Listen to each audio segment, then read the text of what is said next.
Hello and नमस्कार दोस्तों, आप सभी का स्वागत है इस वीडियो के अंदर। इस वीडियो के अंदर हम आप लोग के लाए हैं best features of Realme UI का, जो कि मैंने डिवाइस टेस्ट किया वो Realme XT है, जिसके अंदर सारे Realme UI के बेस्ट फीचर्स मैं आपको बताऊंगा इस वीडियो में। तो सबसे पहला फीचर आपको देखने को मिलेगा वाईफाई के अंदर। तो जैसे कि हम सेटिंग्स के अंदर जाते हैं और वहाँ पर आप कोई भी वाईफाई से कनेक्ट होंगे तो वहाँ पर आपको मैक एड्रेस चेंज करने का ऑप्शन दे दिया जाता है। तो इस नए अपडेट के बाद Realme UI के अंदर ये सारे ऑप्शन दे दिए हैं। या तो आप डिवाइस के मैक एड्रेस को यूज़ कर सकते हैं या फिर आप रैंडम मैक एड्रेस यूज़ कर सकते हैं। तो यहाँ पर अगर आप दोबारा से यहाँ रैंडम मैक एड्रेस सेलेक्ट करेंगे तो उसके बाद आप जो भी उसका मैक एड्रेस अगर आपको देखना होगा तो वहाँ पर एडवांस सेटिंग्स के अंदर आप जाके देख सकते हैं। तो मैक एड्रेस रैंडम होते रहता है, जिससे कि आपका प्राइवेसी इशू कंट्रोल रहता है। और वहीं दूसरे बेस्ट फीचर की बात करें तो वो आपको देखने को मिलेगा स्क्रीन लाइट्स का, जो कि आपको इसके अंदर डिस्प्ले एंड ब्राइटनेस के अंदर देखने को मिलेगा। वहाँ पर आप देख पाएंगे स्क्रीन लाइट इफेक्ट्स का ऑप्शन, जहाँ पर से सैमसंग UI का जो नोटिफिकेशन लेआउट है एमोलेड डिस्प्ले के लिए, तो उसी तरह का आपको ये फीचर दिया गया है। लेकिन इसमें बहुत सारे लिमिटेशंस है जो कि आपको कुछ देखने को मिलेगा। कलर लिमिटेशंस है, नोटिफिकेशन लिमिटेशंस है, इसी पर आप 3 ही कलर यूज़ कर सकते हैं और कस्टमाइज़ नहीं कर सकते हैं कलर को। तो ये कुछ डिमेरिट्स है, लेकिन हाँ ये फीचर्स दी गई है जो कि एक बेस्ट फीचर्स के अंदर आती है Realme UI के अंदर। और वहीं अगले चेंज या बेस्ट फीचर की बात करें तो वो आपको देखने को मिलेगा आइकन स्टाइल के अंदर, जो कि आपको देखने को मिलेगा home screen and lock screen के अंदर। तो वहाँ पर आप देख पाएंगे, वहाँ पर नीचे जाएंगे तो वहाँ पर आपको ऑप्शन देखने को मिलेगा सेट आइकन स्टाइल का, जहाँ पर से आप डिफरेंट टाइप्स ऑफ आइकन्स को सिलेक्ट कर सकते हैं। तो यहाँ पर देख सकते हैं डिफ़ॉल्ट में भी आप कर सकते हैं, आप मटेरियल स्टाइल में भी कर सकते हैं, पेबल में भी कर सकते हैं, इवन आप कस्टम में भी जा सकते हैं, आप मैनुअली कस्टमाइज़ कर सकते हैं। तो यहाँ पर 4 प्रीसेट दिए गए हैं कस्टम में, तो वहाँ पर से आप सेलेक्ट करके आप डिफरेंट लेआउट को सिलेक्ट कर सकते हैं। उसके बाद फोरग्राउंड और आइकन का आप शेप एंड साइज़ को अपने अनुसार एडजस्ट कर सकते हैं। उसके बाद सिंपली अप्लाई करके अपने यूज़र एक्सपीरियंस को एनहांस कर सकते हैं इस आइकन न्यू स्टाइल का फॉर्म में। और वहीं अगले बेस्ट फीचर की ओर बात करें तो आपको देखने को मिलेगा लाइव वॉलपेपर्स के अंदर। तो इसमें लाइव वॉलपेपर्स काफ़ी हद तक एनहांस किया हुआ है। ये डे लाइट से लेकर नाइट तक का एनहांस्ड वर्जन है लाइव वॉलपेपर का।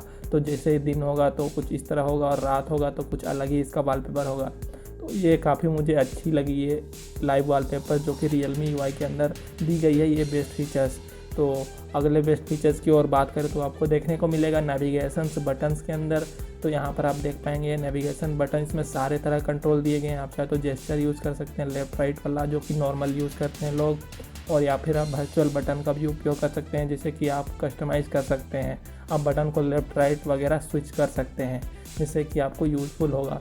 और वहाँ पर स्वाइप अप जेस्चर्स का भी ऑप्शन दिया गया है कि आप सिंपली नीचे से ही आप कंट्रोलिंग कर सकते हैं फ़ोन को, आपको लेफ़्ट राइट स्लाइड करने के जेस्चर्स की ज़रूरत नहीं है। और अगले बेस्ट फीचर की बात करें तो आपको देखने को मिलेगा अदर सिक्योरिटी फीचर्स का, जो कि प्राइवेसी के अंदर देखने को मिलेगा। यहाँ पर सबसे लास्ट में होगा, वहाँ पर अदर सिक्योरिटी फीचर्स का ऑप्शन दिया हुआ है, जहाँ पर आप सिक्योर ऐप्स होंगे जो कि इसके प्ले स्टोर पर अवेलेबल है। सिक्योर कीबोर्ड है जो कि मुझे काफ़ी अच्छा पसंद है। प्रिवेंट स्क्रीन कैप्चर्स है, जिससे कि आपका स्क्रीनशॉट कैप्चर होने से रुकेगा। और यहाँ पर रिकॉर्डिंग ऑफ ऑडियो और इमेजेस भी आपका रिस्ट्रिक्ट किया जाएगा, जिससे कि आपका प्राइवेसी आपका बहुत हद तक कंट्रोल रहता है, जिसकी मदद से आपका प्राइवेसी आपके अंदर ही रहता है, मतलब आपके कंट्रोल में रहता है। और वहीं अगले बेस्ट फीचर्स की बात करें तो आपको देखने को मिलेगा यहाँ पर आपको डिटेल्ड प्रोसेस मैनेजर देखने को मिलेगा, जहाँ पर आप चेक कर पाएंगे कौन कौन से एप्लीकेशन रन कर रही है बैकग्राउंड में, जिससे कि आप बाद में फोर्स स्टॉप कर सकते हैं। यहाँ पर से अननेसेसरी एप्लीकेशन जो कि आपका रिसेंट टास्क में नहीं दिखता है वो इसके अंदर देखने को मिलेगा और आप मैनुअली फोर्स स्टॉप कर सकते हैं। और यहाँ पर सिस्टम ऐप्स को भी आप फोर्स स्टॉप कर सकते हैं, जिससे कि आपका रैम जो कंजप्शन है वो कम हो। और वहीं अगले बेस्ट फीचर्स की बात करें तो आपको स्क्रीनशॉट वाला देखने को मिलेगा। आप 3 फिंगर कहीं भी लगाएंगे तो वहाँ पर आप कस्टमाइज्ड एरिया का आप स्क्रीनशॉट ले सकते हैं और सीधे आप सेंड या सेव कर सकते हैं। सेंड करेंगे तो आप डायरेक्टली यहाँ से सेंड कर बटन पर क्लिक करके आप कहीं भी शेयर कर सकते हैं। और उसी तरह का फीचर्स इसमें काफ़ी हद तक दिया गया है, और जिससे कि मुझे काफ़ी बेस्ट फीचर लगता है ये स्क्रीनशॉट वाला, कैप्चरिंग वाला। और अगले बेस्ट फीचर्स की बात करें तो आपको 1 हैंडेड लेआउट देखने को मिलता है, जो कि Realme UI के अंदर देखने को मिलता है। पर नोटिफिकेशन वाला जो बार है वो सबसे ऊपर हुआ करता था, जहाँ पर हाथ पहुँचाना थोड़ा मुश्किल होता था, लेकिन अब जो Realme UI है वो थोड़ा 1 हैंडेड यूसेस पे बेनिफिशियल कर दिया गया है। तो चलिए यही सारे बेस्ट फीचर्स थे जिससे कि मुझे आप लोगों को बताना था Realme UI के अंदर। तो चलिए आप लोगों से अगले वीडियो में मुलाकात होगी। Till then be helpful and help others. Good bye.